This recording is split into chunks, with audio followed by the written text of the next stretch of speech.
혹시 마케팅 학교 라이브에 참가하시나요? 광고에 대해 궁금한 사항들 라이브 채팅창에서 편하게 보내주시면 바로 답변해드리는 것 알고 계신가요? 심지어 실시간 전화 상담도 가능하다는 사실? 평일 오전 10시와 오후 5시 마케팅 학교 라이브 함께해요. 광고 퍼포먼스 성팀 예. 황준호 마케터입니다. 박사랑 마케터입니다. 와. 굉장히 또 오랜만에 사랑 대리님이랑 라이브를 진행하게 됐습니다. 네네네. 오늘 주제 한번 말씀 주시죠. 오늘은 이제 메타에서 활용할 수 있는 타겟 관련해서 좀 전달을 드려보려고 합니다. 사랑 대리님은 주로 이제 메타에서 자주 활용하시는 메타 맞춤 타겟 뭐가 있으실까요? 저는 보통 논타겟을 좀 많이 쓰는 것 같습니다. 왜요? 저는 이제 DB이긴 한데 그 DB가 그렇게 엄청 범위가 좁은 뭐 이런 것도 아니고 하다 보니까 너무 한정적이지도 않고 이러다 보니까 저는 논타겟으로 최대한 풀고 뭐 여자만 제외하거나 남자만 제외하거나 이 정도 나이대랑 연령層쓰는 것 같아요. 근데 논타겟이 또 잘 나온다고 하시는 분도 있더라고요. 근데 또 업종마다 또 다르고 어떻게 또 미디어 믹스를 짰냐에 따라서 또 다른 것 같습니다. 그래서 오늘은 저희가 이제 메타에서 활용할 수 있는 게 물론 이제 방금 말씀 주신 대로 논타겟도 할 수 있고 뭐 맞춤 타겟 중에서도 여러 가지가 있겠죠. 뭐 여러 가지 뭐 유사 타겟을 걸 수도 있고 뭐 맞춤 타겟으로 리타겟팅을 설정할 수도 있고 뭐 할 수 있는 활용할 수 있는 이제 메타에서 타겟팅 방법이 굉장히 많은데 오늘 그 부분에 대해서 한번 전달을 드려보도록 하겠습니다. 아직 이제 시간이 얼마 되지 않았기 때문에 아무도 안 들어왔네요. 아니 100명 들어와 있잖아요. 안 보이세요? 저 영영? 100명 들어와 있는데 들어올 시까지 기다리실 건 아니죠? 그럼요. 그건 아니죠. 그래서 오늘은 한번 이 마케팅 관련한 마케팅이래. 메타의 타겟팅 관련한 메타의 타겟팅 이야기를. 관련한 이야기를 전달드릴 수 있도록 하겠습니다. 근데 저희가 메타를 사실은 이용을 하는 이유가 뭐예요? 뭐라고 생각하세요? 메타요. 사실 상당한 광범위한 우리들의 이 매체 이용률이 굉장히 높잖아요. 그렇죠. 그렇기 때문에 거기 안에서도 활용할 수 있는 이 타겟 그리고 활용할 수 있는 지면도 굉장히 많다고 생각을 합니다. 이제 물론 이제 활용할 수 있는 여러 가지 소재들이 있겠지만은 뭐 예를 들어서 활용할 수 있는 거는 뭐 이미지 형태 광고, 뭐 아니면은 쇼츠나 릴스 형태의 광고, 아니면 뭐 카드 뉴스 형태의 광고, 뭐 이제 DB 업종이라고 한다라고 하면 잠재 고객도 있겠죠. 뭐 활용할 수 있는 형식이 굉장히 다양하다라고 생각을 합니다. 네. 왜 이렇게 물어보는 맞아요. 그리고 소재도 좀 다양하게 쓸 수가 있고 제가 생각했을 때 메타의 장점은 사실은 저희 SNS 안 하는 사람이 많이 없잖아요. 근데 약간 메타 광고는 조금 다른 광고보다 좀 자연스럽게 노출이 되고 저희가 좀 쉽게 접근할 수 있다는 거에 장점이 있는 것 같고 그리고 아까 말씀드린 저희가 준비한 주제처럼 타겟 범위가 굉장히 이제 좀 다양하고 근데 이 광고가 좀 계속 떠요. 저도 이제 계속 뜨고 계속 따라다니는 광고이기 때문에 결국 구매를 할 수밖에 없게 만드는 광고라고 생각이 들거든요. 그래가지고 오늘은 그 타겟팅에 대해서 한번 말씀을 드려보려고 합니다. 혹시 앞머리 한 번만 이렇게 정리를 괜찮습니다. 네. 그러면 일단 타겟의 종류부터 아예 모르시는 분들도 있잖아요. 그쵸. 타겟의 종류부터 한번 말씀을 드려보겠습니다. 먼저 논타겟이 논타겟. 있죠. 두 번째는 이제 관심사 타겟. 현재 타겟팅. 세 번째는 맞춤 타겟. 네 번째는 유사 타겟으로 이렇게 네 가지로 크게 나눠볼 수 있을 것 같아요. 그럼 먼저 논타겟에 대해서 논타겟을 많이 하신다고 했으니까 사랑 선배가 말씀하시죠. 이 논타겟은 저희가 이제 세팅단에서 봤을 때 간단하게 연령 뭐 몇 세부터 몇 세까지이거나 아니면은 저희 뭐 성별 여자 남자 아니면 상관없음 뭐 이런 식으로 해가지고 전반적으로 위치 연령 성별 언어 정도만 설정해서 광고하는 방식이고요. 켜서 보여드릴까요? 사진으로 한번 보여드리면 저희가 세팅단에서 보이실까요? 이렇게 나와 있는 부분이고 여기 보시면 위치가 있고 연령이 있고 성별이 있고 그렇죠? 그래서 이 부분을 조정하는 게 사실 논타겟이라고 보시면 될 것 같습니다. 근데 여기 같은 경우는 사실은 논타겟의 장점은 이제 뭔가 광고를 집행할 때 CPM 자체가 가장 낮은 그래서 테스트를 하기 그럼요. 좋은 타겟이라고 생각을 해요. 그리고 그럼요. 사실 이 부분이 굉장히 연령만 줄이고 성별만 줄이는데 과연 정교한 타겟팅이 될까라고 생각하시는 분도 많은데 계속 메타는 이제 발전을 하고 있고 그러다 보니까 논타겟으로만 돌려도 사실은 전환이 잘 나오고 있는 추세라서 이런 부분을 메타에서도 권유를 하고 있는 거라 사실 이게 나쁜 타겟은 아닙니다. 그럼요. 그러니까 논타깃이라고 해서 나 타깃 안 걸어가 아니라 조금 더 러프하게 잡는다라고 보시면 됩니다. 좀 더 러프하기 때문에 CPM, 그러니까 천에 노출당 비용이 굉장히 낮겠죠. 그래서 낮을 수밖에 없고 이거를 활용해서 사실 저희가 타겟이 아무리 정교화가 되면서 머신러닝이 잘 돌아간다라고 해도 사실 어느 정도 모수의 한계점도 있을 것이고 그다음에 메타에서도 이거를 강하게 권장하고 있기 때문에 논타깃이 꼭 나쁜 것만은 아니다. 우리가 가져갈 수 있는 연령대나 성별 이 데모 타깃을 좀 가져가고 뭐 특별한 업종 같은 경우에는 뭐 지역 타깃을 걸어도 되고요. 뭐 이렇게 해서 논타깃을 진행하면 좋다. 메타에서도 논타깃이 나쁜 게 아니다라고 이야기하고 있는 내용입니다.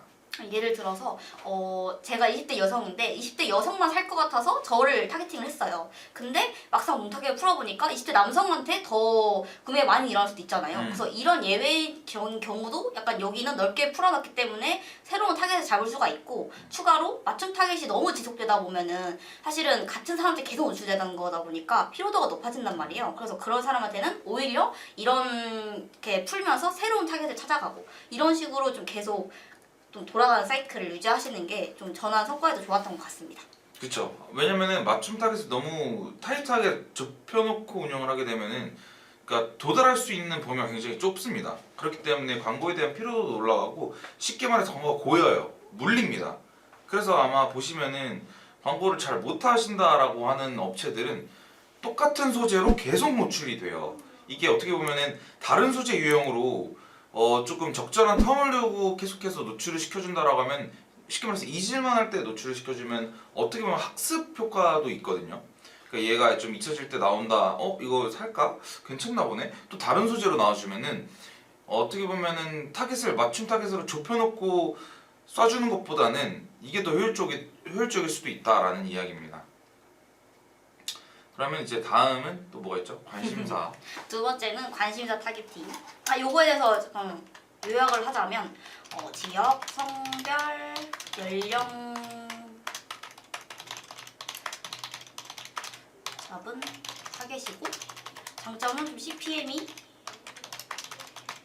낮다. 그리고 메타에서도 권유를 하고 있다는 그죠? 하자 괜찮나요? 네. 그럼 제가 하겠습니다. 두 번째는 관심사, 상세 타겟팅. 요 상세 타겟팅 많이 쓰시나요? 그죠? 상세 타겟팅을 근데 저는 주로 맞춤 타겟이랑 유사 타겟을 많이 씁니다. 그럼 관심사까지 제가 한번 설명드리겠습니다. 네. 여기는 사실은 아까 말씀드렸던 그 논 타겟 밑에 있는 건데 상세 타겟팅이라고 해가지고 예를 들어서 뭐 학력이나 인구 통계학적 특성으로 뭐 학력, 재무, 직장, 결혼, 연애 상태 뭐 이런 거나 아니면 관심사, 비즈니스에 관심이 있거나 뷰티에 관심이 있는 사람 되게 다양하잖아요. 이런 거나 행동, 구매 행동 뭔가를 뭐 이렇게 사용하고 있다 이런 식으로 해가지고 좀 세분화해서 하는 거라고 생각을 하시긴 하거든요. 그래서 이게 실제로 그 사용하는 유저들의 이 평소의 패턴들, 이 알고리즘을 활용한다라고 합니다. 쉽게 말해서 제가 릴스를 보다 축구를 막 봐요. 축구를 보다가 어떤 스포츠 용품이 나와서 스포츠 용품도 보고 막 넘어가다가 제가 결국에는 어떠한 A라는 브랜드의 페이지에 도달을 했어요. 근데 그게 예를 들어 스포츠 관련된 용품이다라고 하면은 이 메타 알고리즘에서는 어떻게 인식을 할지 모르겠지만 관심사로 분류가 될 수도 있다라는 겁니다. 그리고 이제 최종 여기서 구매했을 때까지의 그 소비 패턴도 있겠죠. 이런 구매 행동으로 이어지는 기여도도 당연히 볼 겁니다. 그렇기 때문에 이렇게 관심사가 정확하게 뭐 물론 100%는 아닐 수도 있어요. 왜냐면은 이렇게 분류가 되더라도 제가 A라는 브랜드에 관심 있는 고객으로 분류가 되더라도 쉽게 말해서 제가 잘못 눌렀을 수도 있는 거잖아요. 예를 들어서 여성 관련된 용품이 저한테 떴어요. 근데 제가 실수로 눌렀어요. 근데 이게 관심사가 또 분류가 될 수 있다라는 거죠. 물론 한 번 들어갔다고 관심사가 분류되는 건 아니겠죠, 당연히. 근데 이제 여러 가지 관심사가 정확하진 않다. 근데 이렇게 큰 테두리 안에서 좀 분류를 했다. 물론 그렇게 크진 않겠죠. 뭐 상세하게 타겟팅을 잡아놓긴 하겠지만 이런 개념이라고 좀 보시면 될 것 같습니다. 그래서 아까 말씀 주셨던 것처럼 인구 통계학적 특성과 관심사 행동으로 나눠져 있고 이거를 좀 자세하게 설명드리면 뭐 인구학적 특성은 학력으로 들어가면 뭐 약간 고등학교, 재학 뭐 이런 식으로 해가지고 저희도 타겟팅을 걸 때 뭐 부모도 이게 몇 세부터 몇 시까지 부모, 몇 세까지 몇 시까지 부모 이런 게 다 나눠져 있어요. 그래서 좀 세세하게 저희가 타겟팅을 할 수 있기 때문에 이런 거는 이제 쓰시면 되는데 사실은 저희가 뭐 제품의 B2B나 고관여나 이벤트, 교육 뭐 그러니까 부모 연령층이 확실한 사람들 있잖아요. 그런 사람들 뭐 아니면 휴대폰 관련 있는 이런 특수성이 있는 거 아니라면은 이제 상대 타겟팅은 보통 안 하긴 하는데 근데 이런 특수성이 있다면 그래도 한번 걸어서 테스트를 해보는 게 좋다라고 볼 수 있죠. 맞습니다. 세 번째 맞춤 타겟. 고객별로 네네네. 반응하는 특정 카테고리 내에서 분류한다라고 보시면 될 것 같아요. 하나 써주세요. 고객들이 하는 이제 쉽게 말해서 광고를 클릭하거나 아니면은 뭐 컨텐츠를 소비했거나 액션. 액션들을 통한 거를 카테고리 분류. 네. 그렇죠. 이 카테고리 분류한 거를 관심사로 좀 나눌 수 있다라고 보실 수 있을 것 같습니다. 세 번째 세 번째 맞춤 타겟이 있습니다. 꽃이죠 사실은. 사실 전 맞춤 타겟이 너무 좋은 것 같아요. 왜요? 왜냐면은 아무리 제가 관심사라고 해서 좀 잡아서 운영을 하는데 만약에 이 사람이 구매했던 고객일 수도 있는 거고 혹은 장바구니에 담았던 고객일 수도 있어요. 근데 장바구니 담았던 고객인데 막 같은 소재로 계속해서 노출을 시켜줘요. 저는 그런 의미가 없다라고 보거든요. 그렇기 때문에 뭐 여기서 설정할 수 있는 게 뭐 다양하겠죠. 주로 웹사이트에서 활용이 될 텐데 구매했던 고객들은 제외한 혹은 재구매를 유도할 수 있게 리타겟팅 여러 가지 저희가 활용할 수 있는 타겟팅이 많다라는 겁니다. 이 외에도 우리 컨텐츠를 소비했던 고객들 뭐 예를 들어서 30일 이내 우리 인스타 계정에 유입됐던 고객들 이거를 제외시킬 수도 있고 맞춤으로 타겟팅을 할 수도 있다. 한마디로 저는 관심사랑 맞춤 타겟도 병행해서 같이 사용하는 것도 되게 좋다라고 생각을 해요. 이제 물론 이제 논 타겟이 잘 됐다라는 가정하에 저는 이게 성립이 된다라고 보거든요. 논 타겟에도 제대로 나오지 않는데 관심사나 맞춤 타겟을 걸고 운영한다라고 해서 성과가 잘 나올 수도 있는 건 되게 확률적으로 낮다라고 생각을 합니다. 그렇기 때문에 논 타겟으로 좀 돌려보고 이제 좀 우리가 원하는 고객들이 좀 분류가 된다. 좀 온다라고 느껴진다라고 하면은 이제 그때 관심사도 걸어보고 맞춤 타겟도 걸어보고 해서 최종적으로는 모든 타겟들을 잘 조합을 시켜야겠죠. 네. 그래서 이제 사실 이거에 대한 모든 행동은 어떻게 추적을 하냐, 어떻게 추적하냐라고 물어보시는 분들이 있는데 메타에서는 당연히 이제 픽셀이라는 이제 스크립트를 삽입을 해서 고객들의 정보를 저장해 둔다라고 보시면 됩니다. 특정 행동을 했을 때 코드가 호출이 돼서 저장이 된다라고 보시면 될 것 같아요. 그래서 이런 것들을 활용을 해서 뭐 장바구니 담았던 고객들을 타겟팅 혹은 상세 페이지를 조회했다가 이탈하는 고객들 방문했다 바로 나간 사람들 혹은 결제는 시작했으나 구매하지 않은 사람들 혹은 회원가입만 하고 나간 사람들 등등 여러 가지가 있을 것 같습니다.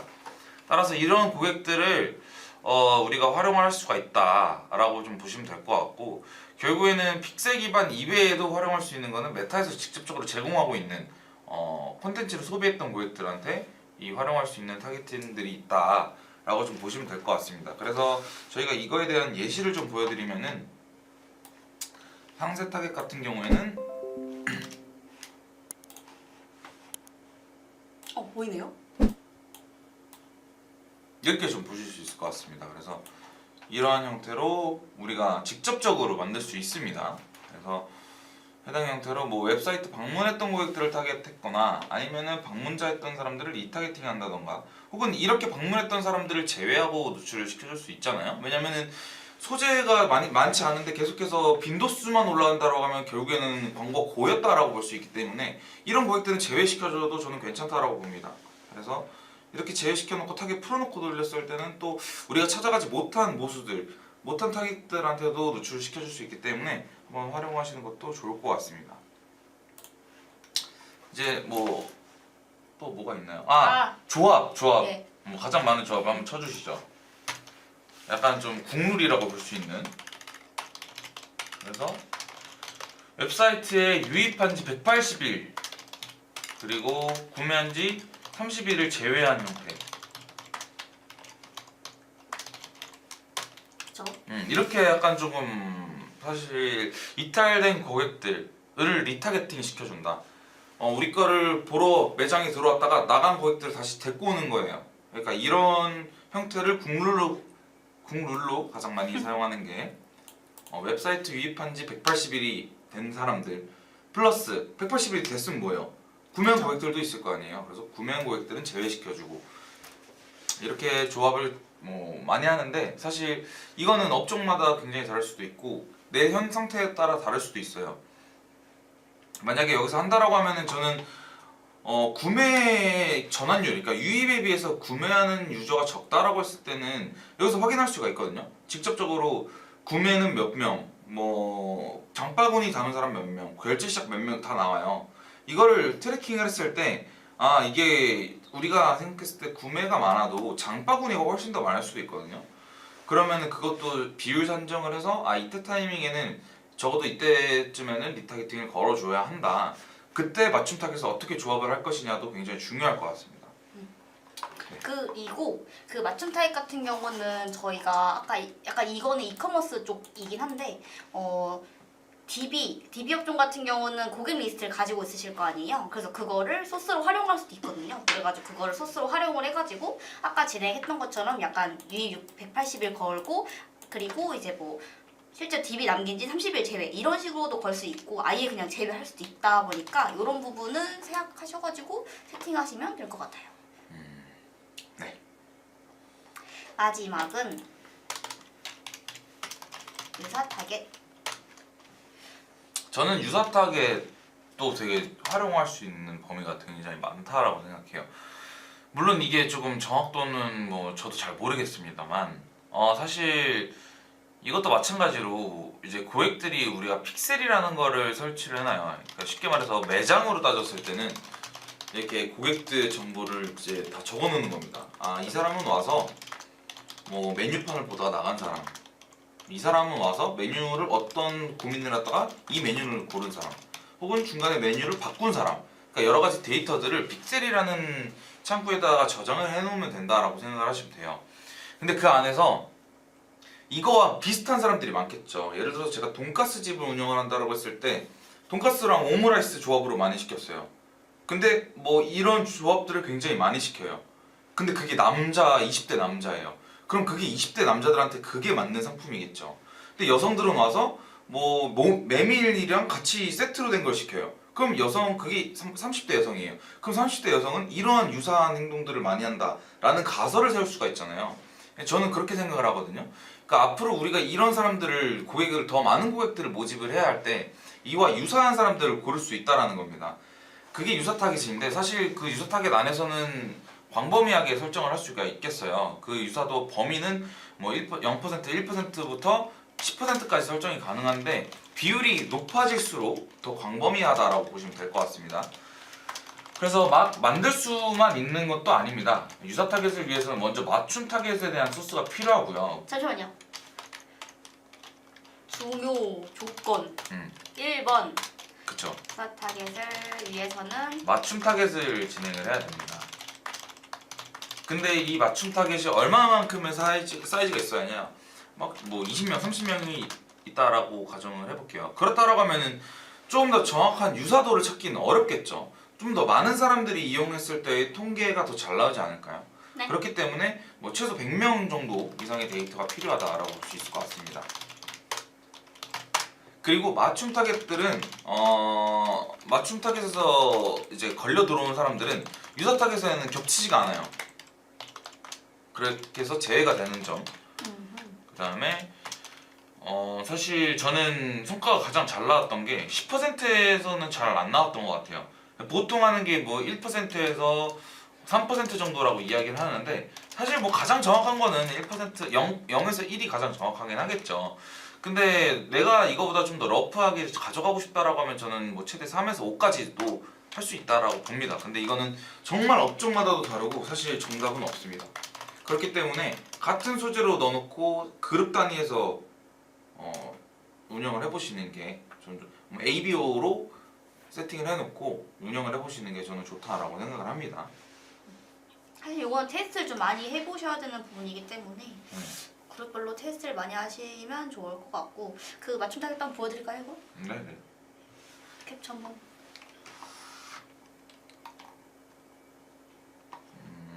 이렇게. 좋습니다.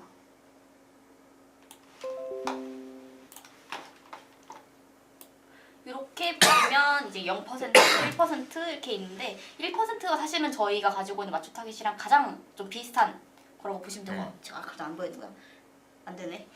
그래서 이제 보시면 10%까지 있는데 좋아요. 10%까지 있는데 저희는 보통 이제 1에서 3% 아니면 뭐 많이 쓰시면 6% 여기까지 갈 수 있다. 10%까지 사실 좀 넓긴 해가지고 그러실 바엔 차라리 논타겟을 한번 더 진행해 보시는 걸 추천드립니다. 그렇기 때문에 이제 제가 봤을 때는 이렇게 상세한 타겟팅을 메타에서 활용할 수 있는 거 굉장히 많잖아요. 픽셀을 활용할 수도 있고 메타에서 제공하는 걸 활용할 수도 있지만 일단 전반적으로 내가 할 수 있는 모든 거를 하기 전에 이 논타겟을 제대로 좀 운영을 어느 정도 했느냐도 좀 중요할 것 같아요. 논타겟이라고 해서 중간에 맞춤 타겟을 살짝 걸어놓고 운영을 해도 괜찮거든요. 맞아요. 그렇기 때문에 논타겟도 조금 왜냐면 메타에서 추천하고 있는 게 논타겟이기 때문에 이 논타겟을 뭐 그렇게 제대로 되지 않았다라고 하면 나머지 세 개를 권장드리진 않습니다. 근데 이것들이 좀 잘 된다라고 하면은 여러 가지 타겟 테스트를 해도 좋을 것 같습니다. 가장 중요한 건 사실은 테스트이기 때문에 아까 진호 대리님 말씀하신 것처럼 처음엔 논타겟을 한번 진행해보고 논타겟을 했는데 효율이 별로 안 좋아 아니면 좀 다른 것도 해보고 싶어 하면은 이제 차근차근 뭐 간신서부터 시작해서 맞춤 타겟 근데 초반에는 모수가 없기 때문에 어쨌든 맞춤 타겟 걸어도 뭐가 약간 그렇게 안 나오실 거야. 그래서 조금 진행을 해보시고 그거에 따라서 테스트를 많이 진행하시는 걸 추천드립니다. 맞습니다. 오늘 굉장히 채팅창이 조용하네요. 저희도 슬프세요? 슬퍼지게 말이에요. 오세요. 그럼 정리 한번 하고 네, 마무리할까요? 네. 메타 타겟 활용 방법은 총 4가지가 있는데 론 타겟, 관심사 타겟, 맞춤 타겟, 유사 타겟 이렇게 4가지이고 론 타겟 같은 경우는 이제 지역이나 성별, 연령 정보로 러프하게 잡은 타겟이라고 보시면 되고요. CPA 낮기 때문에 좀 소재 테스트하기가 좋고 그리고 메타에서도 좀 권유하고 있는 타겟 방식입니다. 두 번째 관심사 타겟 같은 경우는 인구 통계학적 특성, 관심사, 행동 이렇게 볼 수 있고 고객들이 한 액션들을 통해서 카테고리 분류를 할 수 있다고 보시면 됩니다. 그 다음 설명해 주시죠. 맞춤 타겟은 실제로 이제 픽셀 기반으로 유저들이 한 행동을 활용한 타겟이라고 볼 수 있을 것 같고 이외에도 이제 메타에서 제공하고 있는 컨텐츠를 소비했던 고객들한테 이런 데이터 자료들을 활용할 수 있는 타겟이라고 볼 수 있을 것 같습니다. 그 중에서도 맞춤 타겟 중에서 좀 많이 활용한다, 국룰이다라고 하는 거는 웹사이트 유입 방문한 지 180일 된 고객들을 하되 구매한 지 30일 이내 사람들을 제외시켜준다 라고 좀 볼 수 있을 것 같고요. 그 다음에 유사 타겟 같은 경우에는 이제 픽셀 기반의 맞춤 타겟 데이터를 활용을 한 유사 타겟이라고 볼 수 있을 것 같고 그 다음에 맞춤 타겟에서 가장 유사했던 고객들을 추출해서 따로 퍼센테이지를 매겨서 그 고객들을 찾아간다 라고 볼 수 있을 것 같습니다. 그래서 유사도 범위는 1%에서 10%까지 있고요. 그 중에서 가장 많이 활용하고 있는 거는 1%에서 3% 정도다 라고 볼 수 있을 것 같습니다. 유사 타겟 조건 중에서는 맞춤 타겟 소스가 필요하고요. 그 다음에 충분한 모수가 필요하겠죠. 그래서 100명 이상 데이터가 필요합니다. 그 이외에도 맞춤 타겟은 보통 유사 타겟과 겹치지 않으니 이 부분은 참고하시면 될 것 같고 아까 말씀드렸던 것처럼 1에서 3% 많이 쓰되 좀 안 된다 싶으면 뭐 3%, 5%까지 좀 같이 병행해서 타겟들, 유사 타겟들을 찾아가면 좋을 것 같습니다. 오늘 수요일이어가지고 그런가 별로 시청자가 없는데 한마디 하시죠. 뭘 해요? 슬프다고 한마디. 아무도 대답을 안 해주셔가지고 아니 뭐 좀 하세요. 라이브를 재방송도 가능하니까 재방송 보시고 위에 연락 주시면 저희가 언제든 상담 도와드리고 있으니까 이렇게 편하게. 그럼 지금 보고 계신 분들 중에서 답변 한 번만 남겨주세요. 그럼 저 집에 안 가실 거예요? 집에 안 갈 거예요. 아무나 한 명만 남겨주세요. 그냥 안녕하세요 한 번만이만. 맞아요. 이 사람 집에 안 가요. 아니 이 보고 계신다라고 하면은 진짜 뭔가 궁금하실 거란 말이죠.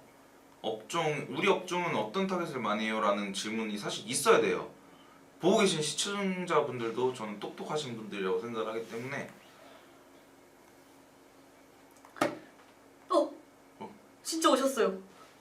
지샘님께서 근데 메타 경우 설정이 많이 필요하지 않나요? 라고 하시는데 어떤 설정을 말씀하시는 거죠? 타겟 설정 말씀하시는 것 같긴 한데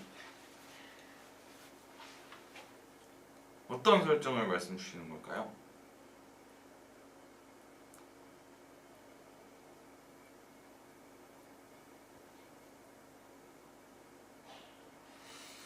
근데 메타의 경우에도 사실 뭐 설정이 많이 필요하지 않나라는 말에는 사실 굉장히 대답이 모호할 수 있겠죠. 스크립트 소스 같은 거요.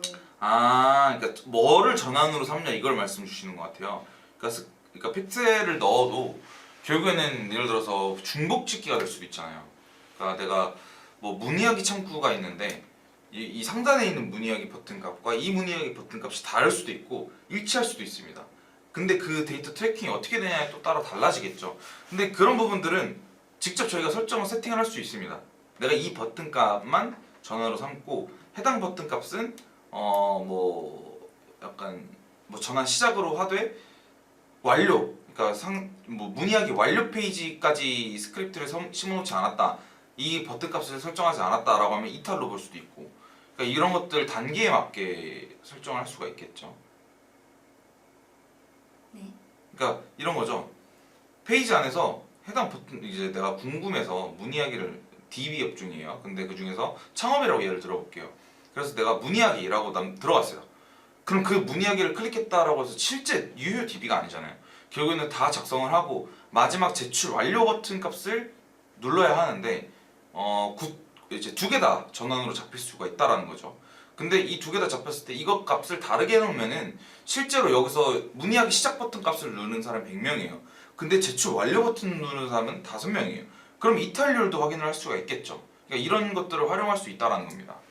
지현님께서 메타는 고객센터가 없어서 힘든 것 같아요 라고 하셨는데 메타는 저희랑 소통하는 수가 있어요. 네, 네, 고객센터가 있는데, 있습니다. 네, 다만 이제 광고주가 직접적으로 연락했을 때는 회신이 굉장히 느립니다.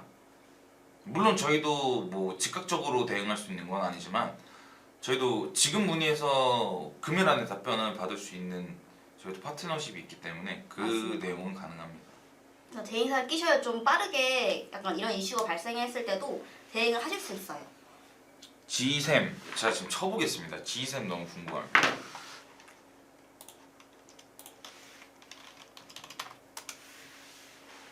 G샘 솔루션이시군요. 왜? 아닌가? 여기 맞는 것 같아요. 아니 위에 로고 보세요. 똑같네요. 외국에 거주하고 계신가요? 여기도 어떻게 보면 DB를 갖고 와야 되네요. 그죠? 브루어리 파크에 있대요. 네? 브루어리 파크. 무슨 말이에요? 그 위치가요. 회사 위치가. 아 여기.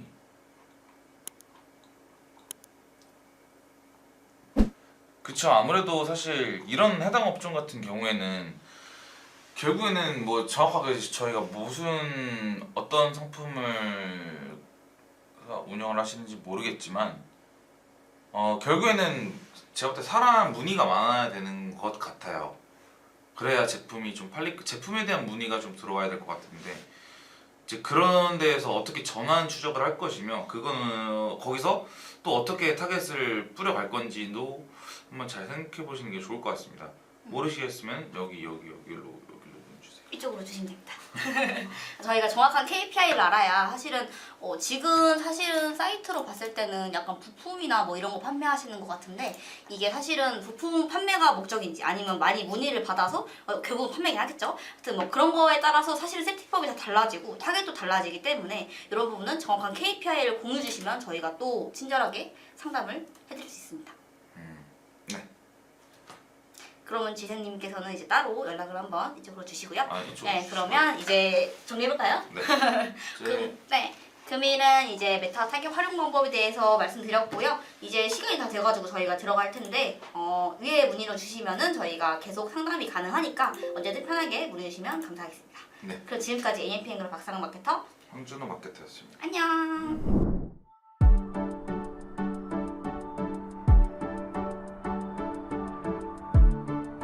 구독과 좋아요는 컨텐츠 제작에 힘이 됩니다.